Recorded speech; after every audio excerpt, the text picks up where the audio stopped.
Hammaga assalomu alaykum. Ko'pchilik shopur ya ko'pchilik shopyorlarning egalari tushunmaydi egansizlar.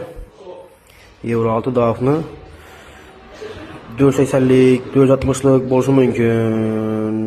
Tak.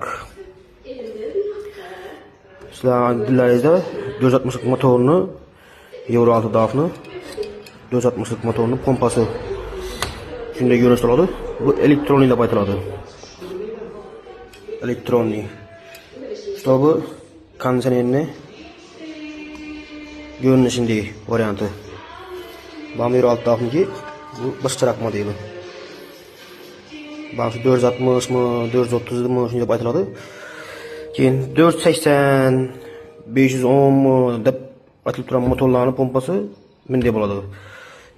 Gidrolik deb aytamiz. Shuni tushunib, farqini bilib olinglar. 460lik, bana 460lik bo'lishi mumkin, yana bilmayman.